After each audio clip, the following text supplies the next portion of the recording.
अस्सलाम वालेकुम। Direct line के साथ मैं हूं जवेरिया ज़ैद। नाज़रीन, इसराइल और अमेरिका के ईरान पर मुसल्लत करदा जंग आज 26वें रोज़ में दाखिल हो चुकी है, लेकिन नताइज अब भी गैर वाज़े हैं। सवाल ये है कि क्या ये जंग अपने मकासद हासिल कर पाई या ताकत के दावे सवालिया निशान बन चुके हैं। अमरीकी सदर डोनाल्ड ट्रंप ने बड़ा दावा किया है कि ईरान की क़यादत ख़त्म, रजीम चेंज मुकम्मल हो गई, लेकिन ज़मीनी हक़ाइक़ कुछ और कहानी सुना रहे हैं। ईरानी फ़ौज का दो टोक मौक़िफ़ है कि किसी मुआहदे का सवाल ही पैदा नहीं होता। सवाल यहाँ पे ये है कि क्या ये अमेरिका और इसराइल के लिए वाज़ेह पैगाम नहीं।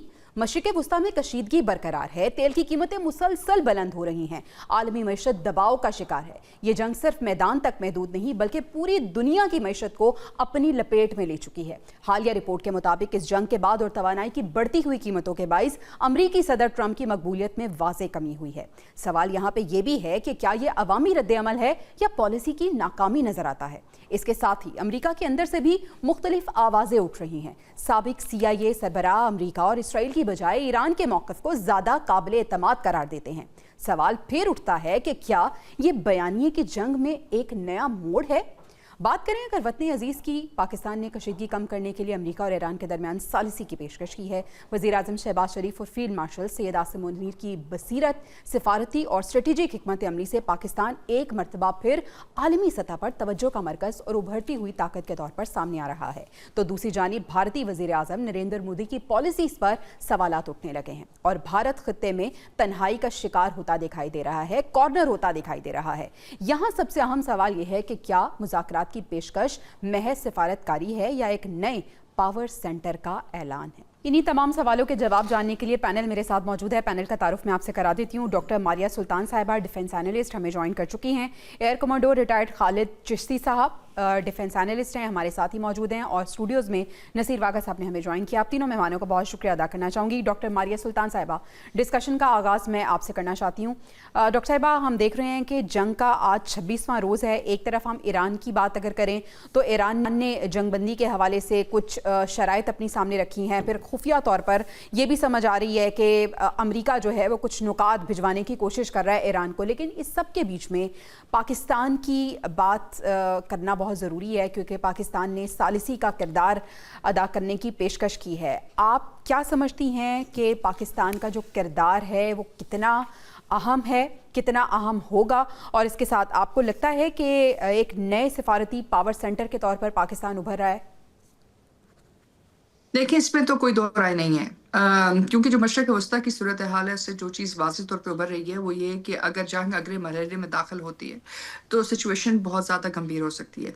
एक तरफ तो रूस की तरफ से 4 नए S-400 सिस्टम्स जो है ईरान को के पास पहुंच चुके हैं, और दूसरी तरफ अमेरिका जो है अपनी जंगी तैयारियों के लिए ना सिर्फ अपनी ज़मीनी जो 82 डिवीज़न है, एयरबोर्न डिवीज़न है, उसको मुतहरिक कर चुका है, लेकिन इसके साथ साथ बरतानिया भी जो है ज़ेर समुंदर जो उनकी सबमरीन्स हैं उनको स्ट्रेट ऑफ हॉर्मुज़ की तरफ जो है रवां कर चुका है। अब ऐसी सूरत हाल में जो नेक्स्ट लेवल ऑफ टारगेटिंग है, अगर तो वो क्रिटिकल इंफ्रास्ट्रक्चर पे करते हैं या वो ईरान इसके मद्दे मुकाबल मशरिक़ वस्ता के अंदर उनकी डिसैलिनेशन प्लांट्स के ऊपर करता है, तो मशरिक़ वस्ता में 2 हफ्ते से ज़्यादा पानी नहीं रहेगा।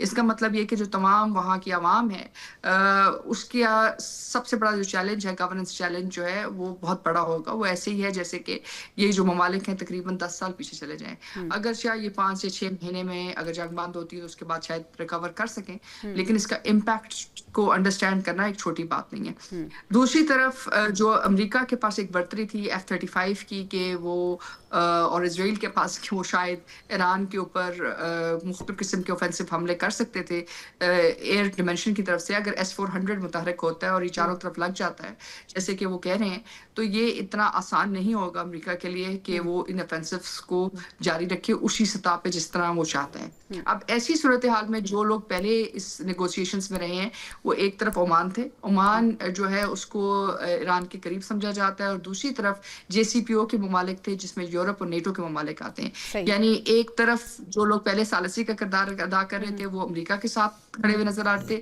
یا دوسری طرف ایران کے ساتھ. اس نقطۂ نظر سے پاکستان کا جو رول ہے بطور ایک ثالث وہ بہت اہم ہے. ایک تو یہ کہ آپ ایک عسکری طاقت ہے. اس کا مطلب یہ ہے کہ اگر یہاں آپ کسی کو بھی بلائیں گے تو ان کو کم از کم ان کی سینئر لیڈرشپ کو یہ خطرہ نہیں ہوگا کہ ان کے اوپر کسی قسم کی عسکری کارروائی کی جا سکتی ہے. جیسے کہ ہم نے دیکھا ہے کہ امریکہ کی طرف سے بڑے بیانیہ اعلانیہ کہا گیا ہے کہ وہ ان کی جو بھی لیڈرشپ ہے اس کو ٹارگٹ کریں گے. دوسری طرف جو اہم بات ہے آپ کے درینہ تعلقات مڈل ایسٹ کے ساتھ ہیں, بالخصوص سعودی عربیہ کے ساتھ, اس کے ساتھ ساتھ ایران کے ساتھ جو آپ کے بہتر ہوتے ہوئے تعلقات ہیں, وہ اس بات کی واضح نشاندہی کرتے ہیں کہ پاکستان نہ صرف اس خطے کی اس صورتحال کو سمجھتا ہے اور ساتھ ہی ساتھ بین الاقوامی طور پہ اس بات کو سمجھتا ہے کہ جنگ کرنا آسان ہے, لیکن جنگ سے نکلنے کے لیے بعض اوقات آپ کو تیسرے کسی فریق کی ضرورت ہوتی ہے اور ایک آنیسٹ بروکر کی ضرورت ہوتی ہے. تو میرے خیال سے پاکستان سے زیادہ آنیسٹ بروکر اس وقت مڈل ایسٹ کی اس جنگ میں اور کوئی نہیں ہے, جو دونوں طرف جو ہے بہتر تعلقات بھی رکھتا ہے اور ساتھ ہی ساتھ اتنی طاقت بھی رکھتا ہے کہ یہ ثالثی کے کردار کے لیے ایک آنیسٹ بروکر کے طور کے اوپر وہ کردار ادا کر سکے. بالکل صحیح ہے. نصیر واقع صاحب, وزیر اعظم شہباز شریف کی جو مذاکرات کی پیشکش ہے, کریڈٹ آپ کس کو دیتے ہیں کہ پاکستان اس نہج پہ پہنچا کہ ایک بڑے مسئلے کا ایک بڑا حل تلاش کر سکے, میڈیٹر کا رول پلے کر سکے, اور اس کے ساتھ ساتھ سوال یہ بھی ہے کہ پاکستان کو عالمی سطح پر کتنا مضبوط ہوتا آپ دیکھ رہے ہیں اس کے بعد؟ دیکھیں پوری دنیا اس وقت اس جنگ سے جس قدر متاثر ہو رہی ہے, اس میں تو کوئی شک ہی نہیں ہے کہ اگر ایران اور امریکہ دونوں تحریری طور پر پاکستان کو ثالث مانے, اصل بات تو یہ ہے نا کہ پہلے ایران ثالثی کے سلسلے میں پاکستان کو ایکسیپٹ کرے اور وہ مذاکرات کی ٹیبل پر آنے کی خواہش کا بھی اظہار کرے. آپ یہ دیکھیں کہ ایران کی طرف سے کسی قسم کا کوئی ایسا سگنل نہیں دیا گیا کہ ان کو پاکستان کی ثالثی کی ضرورت ہے. میں بڑی کھلی بات کر رہا ہوں. ہاں, اگر امریکہ نے یہ ضرور کہا ہوگا کہ آپ کوئی درمیان میں ایسا رول ادا کریں, باقی دنیا مارشل سے جو ان کا کانٹیکٹ ہوا ہے اس میں یقیناً کوئی نہ کوئی یقیناً انہوں نے کہا. دیکھیں باقی دنیا بھی چونکہ افیکٹ ہو رہی ہے اور بھی دوسرے بہت سارے ممالک پاکستان کو کیوں کہہ رہے ہیں. دیکھیں ایک بڑا سوال یہ ہے کہ پاکستان اس وقت اتنی اہمیت اختیار کر چکا ہے. ایک تو وہ بالکل ایران کے ساتھ ہے اور پاکستان نے اس جنگ کے اندر جو اپنا ایک پراپر نیوٹرل رول ادا کیا ہے وہ بڑا ہی میرا خیال ہے قابل تحسین ہے. شاید یہی وجہ ہے کہ پاکستان کی جو خارجہ پالیسی ہے اس کی بہترین کامیابی کا یہ بہت بڑا نشان ہے, بہت بڑی یہ ضمانت ہے کہ پوری دنیا سے کوئی بندہ ثالث کے طور پر سامنے نہیں آیا اور فیلڈ مارشل اور پرائم منسٹر آف پاکستان کو اگر اس کام کے لیے چنا گیا ہے, اور اگر کچھ مذاکرات اس طرح ہو رہے ہیں اور یہ چیزیں آگے جا رہی ہیں تو اس کی سب سے زیادہ تکلیف ہوگی بھارت کو. بھارت اس وقت یقین جانے پتہ نہیں وہ کس طرح مودی صاحب سانس بھی لے رہے ہیں کہ پاکستان اس وقت اتنا بڑا ایلیویٹ ہونے جا رہا ہے ان مذاکرات کی وجہ سے. مجھے ویسے امید ہے کہ ایران اور امریکہ دونوں پاکستان کی ثالثی قبول کریں گے. میں پھر کہوں گا اس لیے کہ انہوں نے اس جنگ میں بہت ہی نیوٹرل رول ادا کیا, بڑی ہی عقل مندی سے پاکستان نے اپنے معاملات جو ہیں وہ پوری دنیا کے دوسرے ممالک کے ساتھ بھی قائم رکھے. ایران کے جو حملے ہوئے ہیں یو اے ای پر اور سعودی عرب جو امریکی اڈوں پہ انہوں نے کیا ہے, اس میں بھی پاکستان کا کردار سے مراد ہے کہ ان کا جو انہوں نے کسی قسم کی کوئی ایسی بیان بازی نہیں کی کہ ایران کا دل ٹوٹے یا دوسری مسلم دنیا اس سے افیکٹ ہو یا وہ امریکہ کے خلاف کوئی بات کرے. یہ ہے کامیاب حکمت عملی جس کی وجہ سے فیلڈ مارشل کے بارے بھی امریکی صدر ٹرمپ کے بہت اچھے خیالات ہیں اور وزیر اعظم پاکستان کے بارے میں بھی وہ بہت اچھے خیالات رکھتے ہیں. اور مجھے امید ہے کہ اگر یہ ثالثی ہوتی ہے تو پاکستان 100% کامیاب ہوگا, لیکن تکلیف صرف بھارت کو ہے. بالکل صحیح. اس پہ ہم مزید بھی بات کریں گے واقع صاحب کہ بھارت کو اس وقت تکلیف آگے ہوگی بھی اور ابھی ہو بھی رہی ہے. لیکن ہمیں ایئر کموڈور خالد چشتی صاحب نے بھی جوائن کر لیا ہے. چشتی صاحب thank you so much for your time.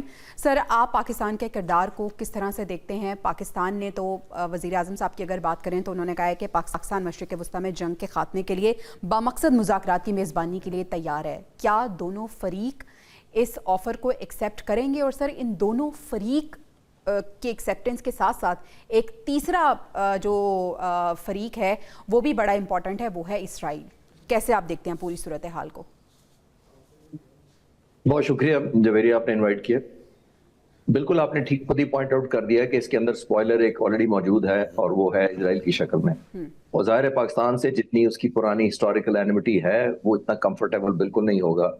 Joint کریں دونوں ڈاٹس کو, انڈیا اینڈ اسرائیل, جو ظاہر ہے پرائم منسٹر مودی نے ابھی وزٹ کیا تھا, وہ جو کلیبریشن نظر آتی ہے وہ ظاہر ہے کسی طرح نہ انڈیا پرائم منسٹر کسی طریقے سے نتن یاہو کو کنونس کریں گے کہ پاکستان کی ریلیونس نہ ہونے پائے.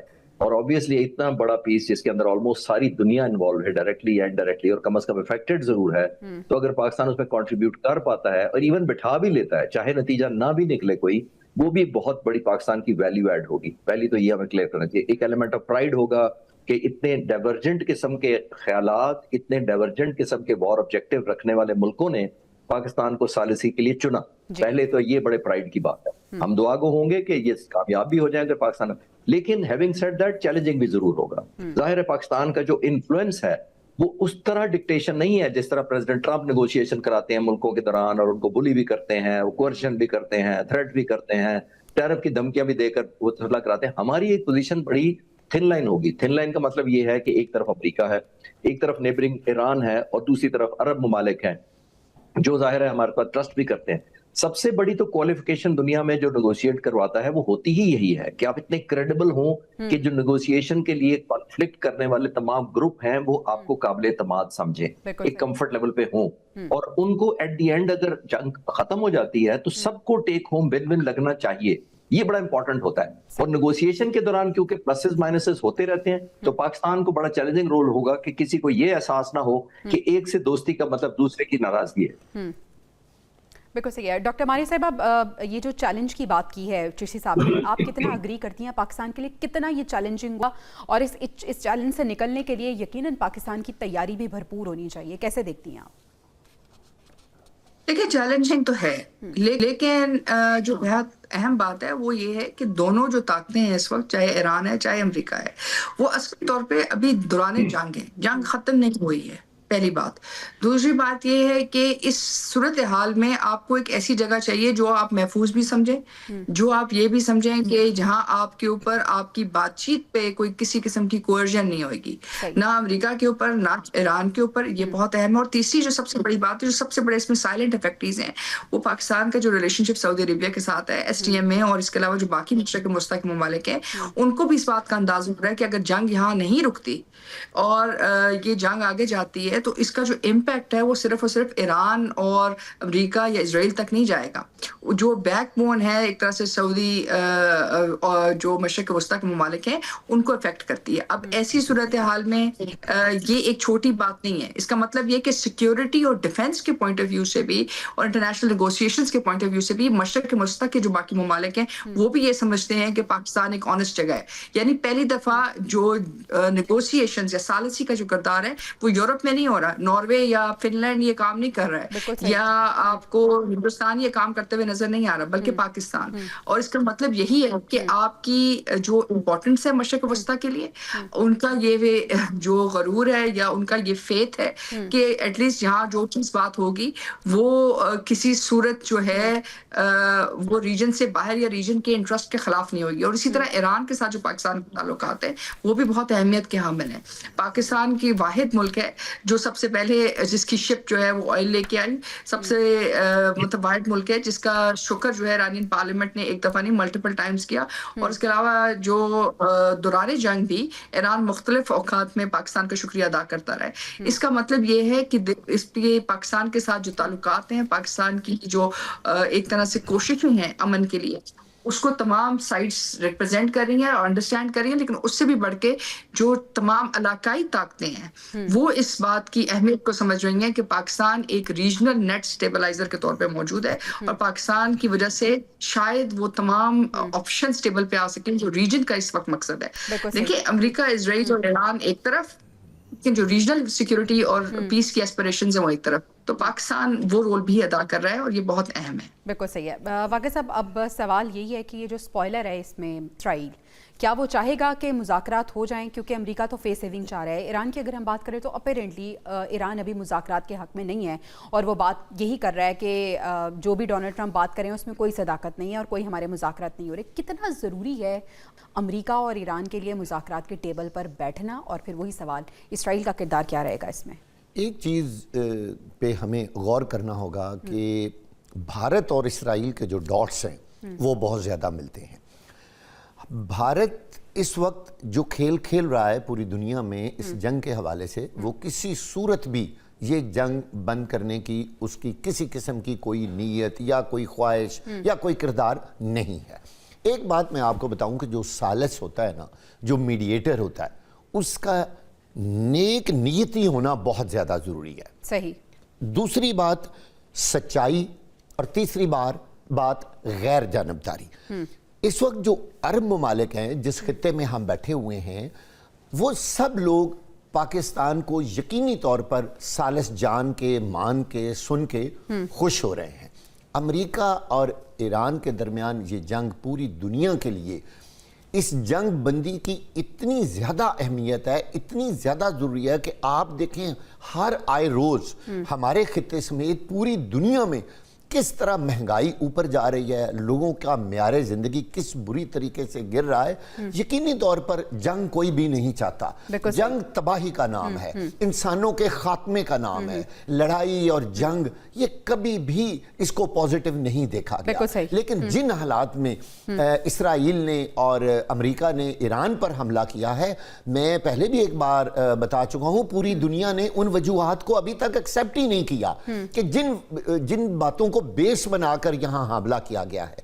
लिहाजा दुनिया ने भी एक्सेप्ट नहीं किया और वो खुद अभी तक क्लियर नहीं है उन वजूहात के बारे में। बिल्कुल सही। उनके वो अपने लोगों को जवेरिया जवाब नहीं दे पा रहे हैं। जो अमेरिकी हैं वो बार बड़ा इंपॉर्टेंट पॉइंट रेज किया कि अपने लोगों को वो सेटिस्फाई नहीं कर पाए। चिश्ती साहब, अमेरिका के अंदर से जो हम देख रहे हैं कि मुखालिफत उठ रही है ट्रंप की, हमें ये भी लग रहा है कि मकबूलियत में भी बहुत ज़्यादा गिरावट हुई है, कमी हुई है।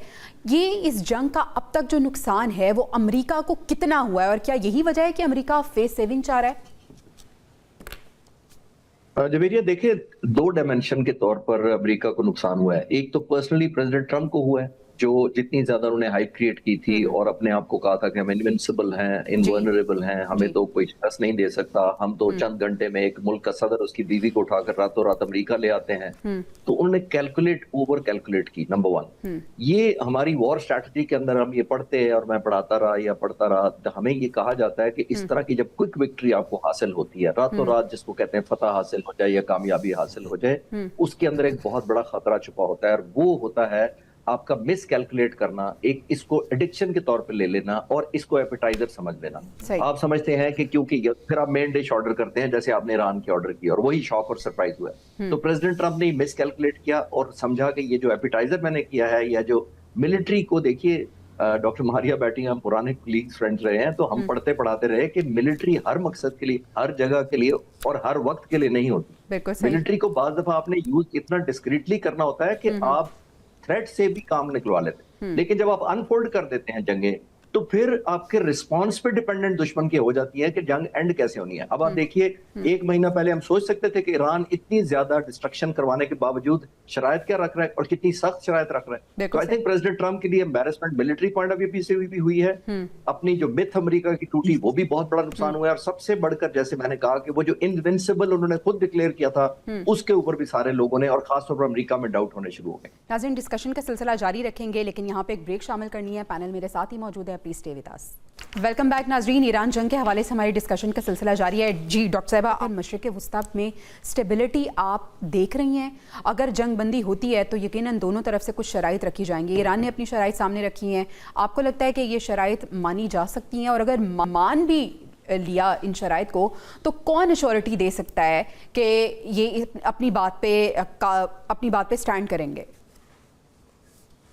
देखिए, इस सारी सूरत हाल में जो हकायक हैं वो ये हैं कि जो अमेरिका का यूनिपोलर मोमेंट था वो ख़त्म हो चुका है। सही। यानी कि जहां वो एक तरफा तौर के ऊपर बैन अवी फैसले करता और वो फैसले करने के बाद उन फैसलों को बनवाने की सकत भी रखता था। कभी कभी कुछ जंगें ऐसी होती हैं जो आपकी तारीख बदल देती हैं। ये उसी किस्म की जंग है अमेरिका के लिए। अब जो भी वेरीफाइबल मैकेनिज्म आएगा, जो मैंने जैसे शुरू कहा कि उन्होंने अभी रशिया की तरफ से S-400 आ गए हैं, ये S-400 नहीं है सिर्फ। इसका मतलब ये है कि इस वक्त आहिस्ता आहिस्ता जो बाकी बड़ी ताकतें हैं इस खत्ते के अंदर, वो भी इस सिक्योरिटी मैट्रिक्स के अंदर अपनी हिस्से का जो है किरदार अदा करने लगी हैं। अब ऐसी सूरत हाल में जो चीज़ नज़र आ रही है, एक तो ये कि जो एशिया पैसिफिक के ममालिक हैं उनको ये पता चल गया कि अगर वो मामला तय नहीं होते तो उनकी आइंदा की जो तमाम ज़रूरियात जो है वो खदशे में पड़ सकती हैं। यूरोप को ये बात वाज़ेह होगी, बल्कि पूरी दुनिया को ये बात वाज़ेह होगी। अब ऐसी सूरत हाल में मशरिक़ वस्ता को भी जो चीज़ समझ आ रही है कि शायद जो पुराना सिक्योरिटी आर्किटेक्चर था, जो अब्राहम एकॉर्ड्स के ऊपर बेस करा था, जो हिंदुस्तान, अमेरिका, इजराइल और यूएई के ऊपर एक सिक्योरिटी और डिफेंस कॉरिडोर के तौर पे देख रहा था, वो शायद इतना स्ट्रॉन्ग नहीं है। नई जो सिक्योरिटी कन्फिगरेशन है वो क्या होगी, उसमें एक चीज तय है कि उसके अंदर रीजनल स्ट्रक्चर ज्यादा होंगे, उसमें पाकिस्तान, सऊदी अरेबिया, ईरान के दरमियान ताल्लुकात में इजाफा होगा। यूएई शायद उस तरह अभी तक फैसला नहीं कर सका कि वो किस तरफ जाएगा, लेकिन इस वक्त यूएई के अंदर भी सबसे ज्यादा ईरानियन इन्वेस्टमेंट है, सबसे ज्यादा रूसी इन्वेस्टमेंट है, सबसे ज्यादा चीनी इन्वेस्टमेंट है।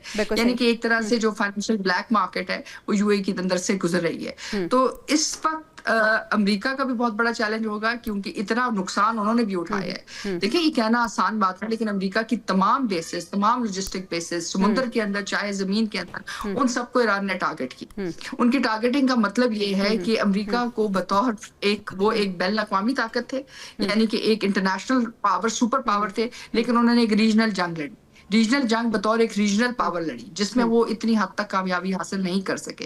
इसका मतलब है कि जो कुछ उन्होंने यहाँ सीखा वही स्ट्रेट ऑफ ताइवान के अंदर रेप्लिकेट हो सकता है, और यहाँ सूरत हाल कुछ और थी, वहाँ दूसरी तरफ चाइना है। बिल्कुल सही। तो सिचुएशन अब मैं सवाल आपसे ये पूछना चाहूंगी, आपके सामने रखूंगी कि ईरान, जिससे ये एक्सपेक्ट नहीं किया जा रहा था कि ईरान इस भरपूर तरीके से रिटेलिएट करेगा, अब ईरान ने इस तरह से रिटेलिएट कर दिया है, तो ये जो धाक है ईरान ने वो तो अपनी बिठा दी है। अब फ्यूचर क्या होगा? ईरान से तो पहले ही इसराइल डरता था, और ईरान ही एक ऐसा मुल्क था जिससे उन्हें एक डर था। अब ईरान के साथ इनका फ्यूचर क्या हो सकता है? जंगबंदी की क्या सूरत हाल निकलती है? लेकिन वाक़िह साहब को भी शामिल गुफ्तगू कर लेते हैं। वाक़िह साहब, आप क्या देखते हैं? ईरान ने तो पूरी दुनिया को हैरान कर दिया है। वो मुल्क जिससे पहले ही इसराइल जो है वो बहुत डरता था और भागता था, अब क्या ईरान को छोड़ देगा, या ईरान का जो पीछा है वो बंद कर देगा, जंगबंदी हो जाएगी? क्या देखते हैं आप? देखिए, वैसे तो पूरी दुनिया में हर जंग है उसका जो एक ना एक एंड तो होता है। कभी वो टेबल पर बैठ के होता है, और कभी वो खामोशी से एक जो मुल्क है वो विदड्रॉ कर लेता है, अपनी हार मान लेता है, और दूसरा अपनी जीत के शादियाने बजा। अमेरिका ने यही एक्सपेक्ट किया था कि ईरान हार मान लेगा। अमेरिका को ये यकीन था कि मैं जैसे ही इनकी मौजूदा लीडरशिप को ख़त्म करूंगा और इनकी जो फौजी मेन अहम ओहदे हैं उन सबको मैं मिलियामेट करूंगा, तो यहाँ रिजीम चेंज हो जाएगा और पूरा ईरान का कंट्रोल जो है वो अमेरिका के हाथों में आ जाएगा। सही। लेकिन ईरान की जो रिटेलिएशन है उसने पूरी दुनिया को हैरान कर दिया। अब इस वक्त जो सूरत हाल सारी दुनिया के सामने आ रही है कि ईरान टेबल पे बैठने को तैयार नहीं है, और अमेरिका और इसराइल के अंदर जो उनके अपने इंटरनल अपनी अवाम उनके खिलाफ जितनी होती जा रही है, तो उनके पास कोई रास्ता नहीं है कि वो कोई सालिस ढूंढे। देखिए, वो कितना करसा इस तरह जंग कर सकते हैं। दोनों ममालिक के दरमियान एक तवील फासला है, इनकी कोई सरहदें तो मिलती नहीं है। ये जो पैदल फौज लाने वाला अमेरिका का ख्वाब है ना, ये ईरान में बड़ी मुश्किल, नामुमकिन है कि ये ख्वाब वो पूरा हो सके। पहले उसको साथ किसी मुल्क से मदद लेनी पड़ेगी, और आपने पहले देख लिया कि जिन मुल्कों ने वहां अमेरिकी अड्डे बनाए हुए थे, ईरान ने उनका क्या हाशर किया। अगर कोई मुल्क ये गलती करेगा और वो अमेरिका को कोई अड्डे फराहम करेगा, तो उसका नतीजा भी उसको आने वाले वक्त में भुगतना पड़ेगा। ईरान ने जो परफॉर्मेंस जंग में दिखाई है ये नाकाबिले यकीन थी।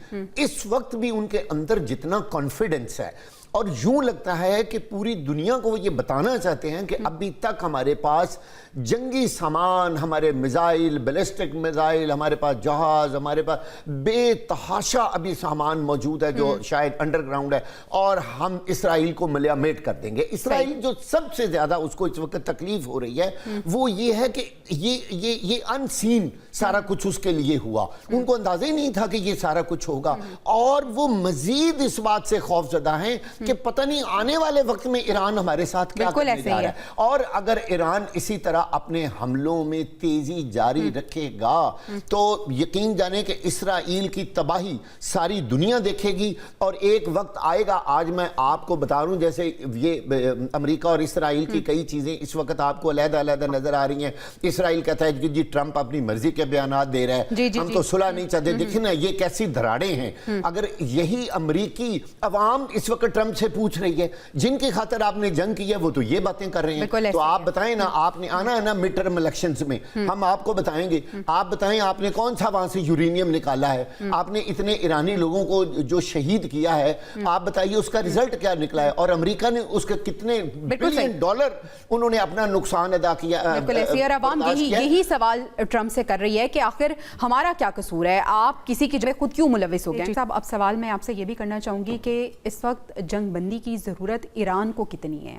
کیا ایران کو بھی چاہیے کہ مذاکرات کی اگر بات ہو رہی ہے تو مذاکرات ہو جانے چاہیے، اور اس مسئلے کا حل ایسے ہی ہے کہ ٹیبل ٹاک ہونی چاہیے، اور اگر کوئی میڈیٹر کا رول پلے کرنے کی کوشش کر رہا ہے تو ایران کو بیٹھ جانا چاہیے ایٹ لیسٹ؟ دیکھیے بیٹھنے میں تو شاید وہ ہچکچاہٹ نہیں محسوس کرے گا، مسئلہ جدھر آئے گا وہ ٹرمز کیا ہوں گی۔ آیا جون 2025 میں پریزیڈنٹ ٹرمپ نے جس طرح کہا کہ ہم نے کئی دہائیوں تک ان کا پیچھے دھکیل دیا نیوکلیر پلانٹ، اور پھر 6 مہینے میں چڑھ دوڑے دوبارہ کہ نہیں وہ تو سب کچھ انٹیکٹ ہے، تو پھر آج 6 مہینے بعد پھر آ جائیں گے۔ تو ایران ہر دفعہ تو اتنی لیول کی ڈسٹرکشن یا 1500 اور 2000 کے قریب جانے شہید نہیں کر سکتا، 49 لیڈروں کو شہید نہیں کرا سکتا، 19 نیوکلیر سائنٹسٹ کو شہید نہیں کرا سکتا، پچھلی جنگ میں 39 جو لیڈر مارے گئے تھے وہ تو روزانہ نہیں قربانی دے سکتا۔ تو یہ ان کا لیجٹیمیسی کا سب سے بڑا جو میں سپورٹ کر رہا ہوں وہ یہ ہے ان کا، اور لاجیکل ہے جب وہ یہ کہتے ہیں کہ ہمیں ویریفائبل ایک ایشورنس دی جائے کہ آپ ہر 6 مہینے بعد یا فیوچر میں نہیں چڑھ دوڑیں گے۔ مذاکرات پر ضرور بیٹھنا چاہیے، لیکن یہ ان کا حق بنتا ہے اتنی ڈسٹرکشن کرانے کے بعد وہ ایک ویریفائبل میکنزم ڈیولپ کریں جس سے امریکہ یا کوئی کل کو اور آنے والا صدر کہے کہ مجھے بھی اب شک ہے میں نے اپنی باری پوری کرنی ہے، وہ نہ ہو۔ بالکل صحیح۔ ڈاکٹر صاحب اب یہ جنگ کتنے عرصے تک جاری رہ سکتی ہے؟ امریکہ اور ایران کی اگر ہم بات کریں تو دونوں طرف سے کہہ رہے ہیں کہ ہماری جنگی تیاری مکمل ہے، لیکن ڈیفنس اینالسٹ ہیں، آپ کیا دیکھتی ہیں کتنے عرصے تک یہ جنگ جو ہے وہ چل سکتی ہے پوٹینشیل کی اگر بات کریں؟ پوٹینشیل پوائنٹ آف ویو سے تو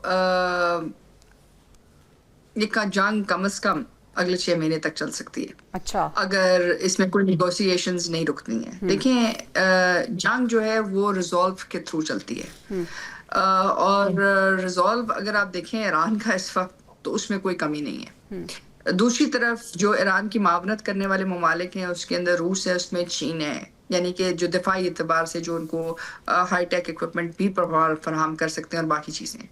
دوسری طرف اسرائیل اور امریکہ ہیں۔ اب امریکہ اور اسرائیل اس وقت تو یہ جنگ اکیلے خود لڑ رہے ہیں، لیکن جیسے جیسے اس کا امپیکٹ جو ہے باقی دنیا کے اوپر آتا ہے اور باقی دنیا کے اوپر آ رہا ہے، اگر اس کے اندر اضافہ ہوگا تو پھر آہستہ آہستہ جو ان کے اس وقت ریلیکٹنٹ دوست ہیں وہ ان کے ساتھ معاونت میں شامت، ان کے ساتھ مطلب ان کی سپورٹ کریں گے، جیسے برطانیہ، جیسے نیٹو کے ممالک۔ تو یہ کتنی حد تک زیادہ لیتھل ہوتی ہے، کم ہوتی ہے، وہ ایک علیحدہ بات ہے۔ طریقہ جنگ کیا ہوگا، اس کے اندر گراؤنڈ ٹروپس آتے ہیں، اس کے اندر مور چیزیں آتی ہیں، وہ ایک علیحدہ بات ہے۔ لیکن آپ نے جو سوال کیا کہ کتنی حد تک رہ سکتی ہے اگر نیگوشیشنز کامیاب نہیں ہوتی، تو کم از کم 6 مہینے تک تو یہ جنگ رہ سکتی ہے۔ اگر اس کے اندر کسی قسم کی آپ ایک طرح سے تعطل چاہتے ہیں یا اس کو روکنا چاہتے ہیں تو اس کے لیے بہت ضروری ہے کہ نیگوشیشنز سٹارٹ ہوں اور جو باقی جو کنٹریز ہیں وہ فریم ورک لے کے آئیں۔ اگر وہ فریم ورک نہیں لے کے آتے اور یہ چیزیں اسی طرح چلتی ہیں تو وہ معاملات اچھے خاصے پیچیدہ ہو سکتے ہیں۔ بالکل صحیح ہے۔ واقعی صاحب فریم ورک بہت ضروری ہے، کیا دوسرے ممالک فریم ورک لے کے آ سکتے ہیں، خاص طور پر وہ ممالک جو میڈیٹر کی بات کر رہے ہیں؟ ہم بات کر لیں ترکیہ کی، ہم ایجپٹ کی، پاکستان کی بات کر لیں۔ میرا تو اپنا ذاتی یہ خیال ہے کہ پاکستان کو ایک قدم آگے بڑھ کر خود ایران سے رابطہ کرنا چاہیے۔ شاید یہ پوری دنیا کے لیے بڑا حیران کن بات ہوگی. اور اگر پاکستان بہترین میڈیٹر بننا چاہتا ہے تو چاہے وہ ان کو ثالث نہ، یہ کوئی ضروری نہیں کہ کوئی ایگریمنٹ کر کے وہ پاکستان کو کہیں کہ آپ ہماری صلح کروائیں. نو، بات یہ ہے کہ اس وقت پاکستان کو یہ رول ادا کرنا چاہیے کہ وہ خود ایرانی حکام سے بات چیت کریں اور اس جنگ کو ٹھنڈا کرنے کی کوشش کریں، چونکہ پاکستان کا اس وقت رول بہت امپورٹنٹ ہے. دوسری جانب آپ دیکھیں پاکستان نے امریکہ کے ساتھ اپنے کتنے اعلیٰ تعلقات بنائے ہیں. کس طرح ٹرمپ صاحب وہاں بیٹھے تعریفیں کرتے ہیں جنرل صاحب کی اور ہمارے پرائم منسٹر آف پاکستان کی. یہ رول ہوتا ہے پھر قوموں کا. اٹھیں، خود ایران سے رابطہ کریں. وہ ہمارا ایک مسلم ملک ہے، ہمارا مسلم بھائی ہے، وہ اس کی تکلیف یقینی طور پر ہماری تکلیف ہونی چاہیے. اور اس کے ساتھ ساتھ عرب ممالک کا بھی کانفیڈنس حاصل کریں. اور دنیا اس جنگ کی وجہ سے جو آنے والے وقت میں آگ لگنے جا رہی ہے، جیسے ماریہ سلطان صاحبہ نے کہا، آپ مجھے بتائیے 6 مہینے تک یہ جو جنگ ہے کیا یہ دنیا افورڈ کر لے گی؟ انسان کہاں سے کہاں چلے جائیں گے؟ کتنی مشکل سے ترقی ہوتی ہے اور کتنی آسان اس طرح جنگوں میں بربادی ہو رہی ہے. تو اگر پاکستان اپنا یہ کردار خود اپنے آپ کو بطور ثالث خود پیش کر دے تو یقین جانیں، پھر میں کہوں گا بھارت کے لیے تو بہت تکلیف دہ بات ہوگی، لیکن پاکستان کا سر پوری دنیا میں اونچا ہوگا اور بطور ثالث پاکستان کامیاب ہو سکتا ہے. میں 100% آپ کو یقین سے یہ بات کہہ رہا ہوں. ایران پاکستان کی بات نہیں ریفیوز کرے گا. اگر پاکستان ثالثی کے رول میں کامیاب ہو جاتا ہے تو ابھی پاکستان کی جو بات ہے وہ پوری دنیا میں فور اے گڈ ریزن بہت عرصے کے بعد ہو رہی ہے، تو یقیناً پاکستان کا جو کردار ہے وہ مزید ابھرے گا اور پوری دنیا دیکھے گی پاکستان کو ایک نئے روپ میں. ناظرین، ابھی میں بریک پہ جانے اپنے مہمانوں کا شکریہ ادا کرنا چاہوں گی. ایئر کموڈور ریٹائرڈ خالد چشتی صاحب، ڈاکٹر ماریہ سلطان صاحبہ اور نصیر واقع صاحب ہمارے ساتھ موجود تھے. بریک سے واپس آئیں گے تو یہ جنگ معیشت کو کتنا اثر انداز کر رہی ہے اس پہ بات کریں گے. ماہر معیشت ڈاکٹر خاقان نجیب صاحب ہمارے ساتھ موجود ہوں گے. Stay with us. Welcome back from the break. ناظرین، جو ایران اسرائیل امریکہ تنازع ہے وہ ہم دیکھ رہے ہیں کہ عسکری کے ساتھ ساتھ ایک معاشی چیلنج بھی بن چکا ہے اور پوری دنیا کی معیشت کو اس نے ہلا کر رکھ دیا ہے. اگر ہم پاکستان کی بات کریں تو پاکستان میں بھی مہنگائی کا جن بے قابو ہو چکا ہے. پیٹرول کی پرائسز انکریز ہو رہی ہیں. معیشت کی کیا صورتحال ہے اور آنے والے دنوں میں یہ سچویشن کہاں پہ جاتی ہوئی نظر آ رہی ہے؟ اسی پہ بات کرنے کے لیے ہم نے اکنامک ایکسپرٹ ڈاکٹر خاقان نجیب صاحب کو انوائٹ کیا. ڈاکٹر صاحب، thank you so much for your time. Doctor صاحب بتائیے گا، سب سے پہلے تو ہم پیٹرول کی بات کر لیتے ہیں. پیٹرول کی پرائسز کہا جا رہا ہے کہ مزید انکریز بھی ہوں گی. آکٹین کی پرائسز بھی بہت زیادہ انکریز ہو گئی ہیں.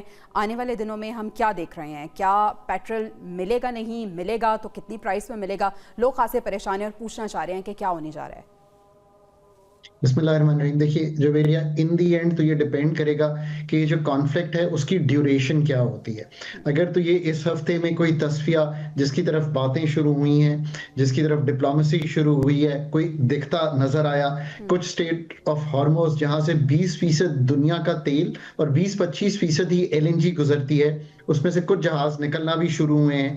اگر تو یہ ایز آف ہوتا دکھائی دیا، برینٹ جو کہ $119 پہ اوپر چلا گیا تھا، اس وقت جب میں بات کر رہا ہوں تو $98 پہ ہے. WTI کروڈ $90 سے نیچے کی سطح پر ہے، تو تھوڑا سا ریسپائٹ ملی. بٹ پاکستان چونکہ دبئی اور پلاٹ سنگاپور کی پرائس لیتا ہے، وہ قدرن اوپر ہے. ایسٹ ایشین اور ساؤتھ ایشین اکانومیز بہت ہٹ ہیں. پاکستان نے ایک $55 پیٹرول کی قیمت میں تبدیلی کی اور پھر $200 ایک PDL کی قیمت میں. پہلے پیٹرول کی پرائس کو ڈیلرز اور OMCs کو دے کے تبدیل کی اور یہاں پہ ایک ٹیکس لگا کر PDL ایک پیٹرولیم ڈیولپمنٹ لیوی ہے $200 بڑھایا، بیکاز وہ high octane is used in fancy یا آن دا لگژری کارز. سو وہ تو ٹھیک تھا. $55 بڑھانا بھی اس لیے ٹھیک تھا، ضروری تھا کہ لوگوں کی جو ڈیمانڈ ہے اس کو کم کرنا ہے اور سگنل کرنا ہے کہ یہ چیز کم ہو رہی ہے. میں آج بھی کہتا ہوں، میں نے دوسرے دن بھی کہا تھا کہ ڈیمانڈ کرٹیلنگ میجرز لوگوں کو خود لے لینے چاہیے، جس کا مطلب ہے اپنے ڈسکریشنری ٹرپس، باہر آنا جانا، سیر تفریح، بجلی کا استعمال، یہ سب خود کم کر دیں. گورنمنٹ کو بہت اسٹرانگ ڈسکریشنری میجرز لینے چاہیے جو ڈسکریشن سے لیں، جس کا مطلب یہ ہے کہ اسٹریٹ لائٹس 4 دن پہ ضرور گئے ہیں اور اپنے جو کاسٹ کٹنگ ہے ایکسپینڈیچرز کی، جس میں PSDP ڈیولپمنٹ بجٹ ہے، جاری اخراجات ہیں، فائنانس ڈویژن ایشو کر سکتا ہے اس طرح کے OMs. آپ سے میں یہ بھی جاننا چاہوں گی کہ حکومت نے آلریڈی جو میجرز لیے ہیں، کیا آپ ان سے سیٹسفائیڈ ہیں یا اس میں مزید کچھ ایڈیشن ہونی چاہیے؟ خاص طور پہ ہم دیکھ رہے ہیں ورک فرام ہوم کو انکریج کیا جا رہا ہے، پھر اسکولز بھی بند ہیں، آن لائن کلاسز کو انکریج کیا جا رہا ہے. تو کیا یہ کافی ہیں یا اس میں مزید کچھ ایڈیشن ہونا چاہیے یا کچھ سبٹریکشن ہونی چاہیے؟ کیا کہیں گے آپ؟ डिमांड कंट्रोल आपके हाथ में है Javeria, that's the only thing you can control. So उसको जितना भी ज्यादा करेंगे, जिसका मतलब ये है कि निफाज इंश्योर करें, और फाइनेंस डिवीजन फेडरल पे भी और प्रोविंशियल पे भी ये इशू कर सकता है कि अगले 4 माह में इतनी कटौती वो चाहते हैं बजट्स में of the different line ministries and divisions. मतलब 40 मिनिस्ट्रीज हैं इस वक्त फेडरल में, डिविजन्स मिला के 200-250 ऑटोनमस बॉडी और बाकी हैं, उनमें एक कटौती करें और उसको बिल्कुल नाफिज कर दें। ये एक बात है। पाकिस्तान के पास 390 अरब रुपया पड़ा हुआ है जो कि हमने किस में रखा है, कंटिंजेंसी में। उसमें से चलें 70-72 अरब रुपया खर्च हो गया है, उसको यूज करें। इसके अलावा जो आप कर सकते हैं वो है कि अगर वाकई सप्लाई साइड कंस्ट्रेंट है, बहुत महंगी हो रही है, तो आप इस तरह की राशनिंग कर सकते हैं कि जवेरिया जब जाएंगी तो इस हफ्ते या इस 2 हफ्ते में वो 15 लीटर पेट्रोल खरीद सकती है, इससे ज्यादा नहीं खरीद सकती। आपकी कार को स्टैंप कर दिया गया है, दोबारा जब 15 दिन बाद आएंगी सो आपको कर्टेल कर रहे हैं। फिर हमने कोविड के जमाने में बड़े जिसे कहते हैं भरपूर मेजर्स लिए थे कि पब्लिक बिल्डिंग्स को कैसे चलाना है, उनको कैसे आपने रिवायती तौर पे नहीं, आपने कैसे कॉस्ट कटिंग करनी है। और फिर डेवलपमेंट बजट 100,000 अरब का है पीएसडीपी, 2200 अरब का है प्रोविंसेस के पास, उसको जाके थोड़ा कम करें। अब ये सारा कुछ करना और ये बड़ी क्लैरिटी से लोगों को बताना, और कुछ पेट्रोल की कीमत में, कुछ डीजल की कीमत में तब्दीली करनी पड़ेगी, वो करें, पर कुछ अपने एक्सपेंडिचर्स को संभाल कर उसमें से अकोमोडेट कर दें। अच्छा और ये डॉक्टर, पेट्रोल पंप एसोसिएशन ने मुल्क भर, जी प्लीज एक चीज पर रियलाइज ये करें कि आज भी जो लॉन्ग टर्म मेजर्स है ना, वो इसका फायदा उठाएं। इसका मतलब है जो फ्रेट है वो ट्रेन से कैरी होना चाहिए, रोड्स पे कैरी कर रहे हैं। एफिशिएंसी मेजर्स यानी कि रियलाइज करें हमारे पास जो स्टोरेज है वो 28 दिन की थी, वो 3 माह की होनी चाहिए। रियलाइज करें कि this is where the meat lies. ठीक है डॉक्टर साहब, पेट्रोल पंप एसोसिएशन ने मुल्क भर के स्टेशंस बंद करने की धमकी दी है। अब हुकूमत को एक मौशी चैलेंज भी है और हुकूमत को दूसरा चैलेंज ये है कि इनसे भी अब निपटना है। तो आप क्या समझते हैं, क्या ये इनका तरीक़ाकार ठीक है? जवेरिया, अगर मुझे सही तरह याद है तो इनका 8-8.5 रुपए मार्जिन था, कोई 1 रुपए 34 पैसे बढ़ाकर एक ईसीसी की मीटिंग में अभी रिसेंटली बढ़ा दिया गया था। मेरा तो ये ख्याल था कि ये जो 2-2.5% का मार्जिन है, अगर ये 2.7% या जो भी कर दिया गया है, और अब भी कहा जा रहा है कि इसके करीब रखा जाए, तो दिस वाज ओके। ये वक्त नहीं है कि हम ये कबाहतें दूर ना कर सके। चले थोड़ी देर मैं मान लेता हूं कि कबाहत ठीक है, बिजनेस वायबिलिटी थ्रेटेंड है, तो ये वक्त नहीं है कि हम इनको दूर ना कर सकें। सो इसको सेटल करना, ये मैं कहता हूं कि इस पूरी जो मैनेजमेंट है डिमांड की, उसका एक जो सबसे इंपॉर्टेंट जुज है वो ये है कि ये किस तरह आप जो सारी चेन है इसको चलता रखेंगे, ना कि हम ये कह रहे हो कि ये चेन चल नहीं रही और there are issues that are coming in this. दूसरी बात ये है कि अगर डिलीवरीज में कोई प्रॉब्लम आ रही है और सप्लाई साइड पे दिख रहा है कि there are issues, then demand measures लेना फौरी तौर पे जरूरी है, ताकि जो अगर ये वाकई जो हमारे डीलर्स एसोसिएशन वाले ये बात कर रहे हैं कि आपको ये दिख रहा है, फिर जो फ्रेट मूवमेंट है उसको हटाएं अब भी, और पब्लिक ट्रांसपोर्ट रेलवे पे लेके जाएं। पर जो लोग इस सिस्टम को डील कर रहे हैं, रेगुलेटर जो ओगरा है इसकी, नेपरा है इसकी, पॉलिसी साज, OMCs, ट्रेड एसोसिएशन, इन सबको तो साथ बैठ के ये चीजें तय कर लेनी चाहिए। ये कोई वक्त है जिसमें हम ये तय कर रहे हैं कि डीलर्स के साथ एक स्ट्राइक पे जा रहे हैं। मतलब आई कांट अंडरस्टैंड, जो सप्लाई चेन की फ्रिक्शंस हैं और जो स्ट्रेस है उसको रिमूव करें उसमें से।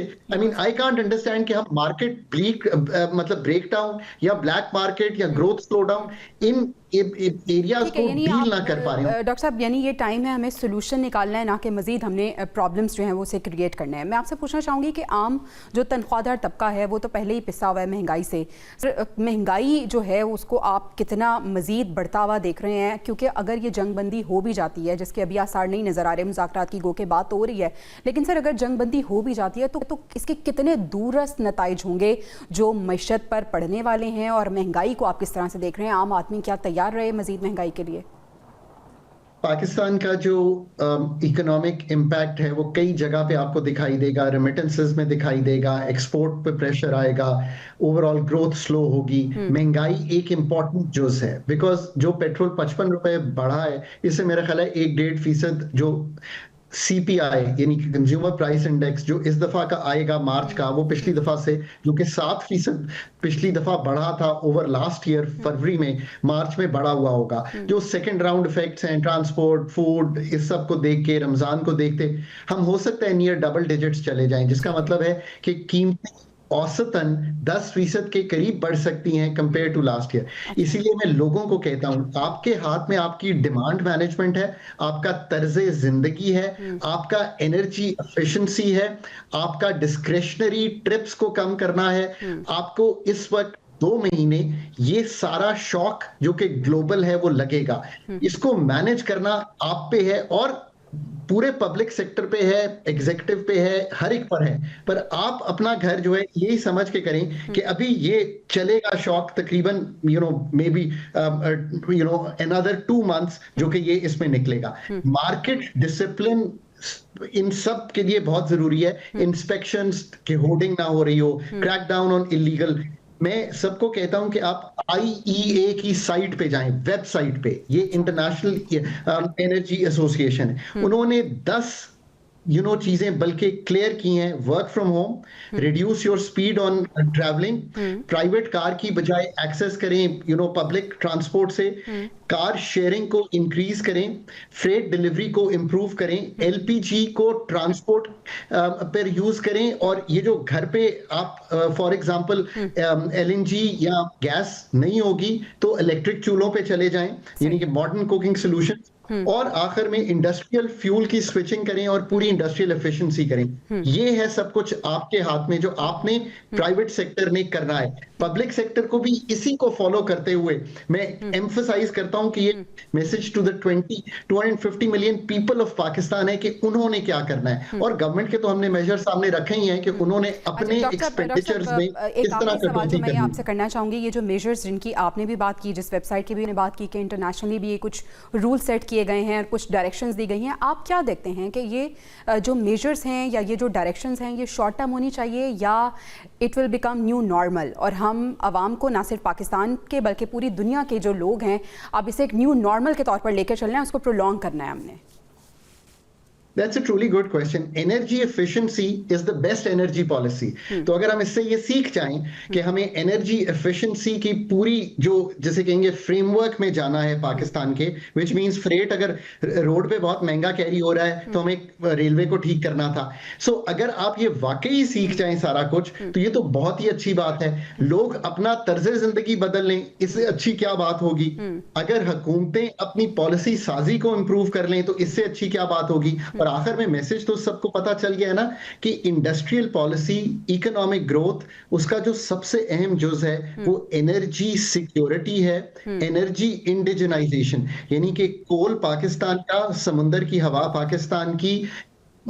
पाकिस्तान की सूरज, और लॉन्ग टर्म जैसे डोमेस्टिक कोल के अलावा अगर आप देखें तो न्यूक्लियर, ये हैं रियल ऑप्शंस फॉर पाकिस्तान बिजली की सिक्योरिटी, ना कि हम इंपोर्टेड कोल, इंपोर्टेड LNG और इंपोर्टेड फॉसिल फ्यूल्स पे ट्रांसपोर्ट चलाएं। ये है असल ट्रांजिशन, जिसको मैं कहता हूं जस्ट इकोनॉमिक ट्रांजिशन। एक जिसे कहते हैं ऐसा फ्रेमवर्क जो लोगों को तकलीफ भी ना दे बट हमें उस एनर्जी पे ले जाए जिसकी सोर्सिंग पाकिस्तान से हो। बिल्कुल ठीक है डॉक्टर साहब, यानी दुनिया के बदलते तकाज़ों को मद्देनजर रखते हुए हमें आवाम को अपना तर्ज ज़िंदगी तब्दील करने की ज़रूरत है। डॉक्टर हाकान नजीब साहब हमारे साथ मौजूद थे। Thank you so much for your time. नाज़रीन, प्रोग्राम से इजाज़त दीजिए, इंशाल्लाह आपसे कल मुलाकात होगी अल्लाह ने के बाद।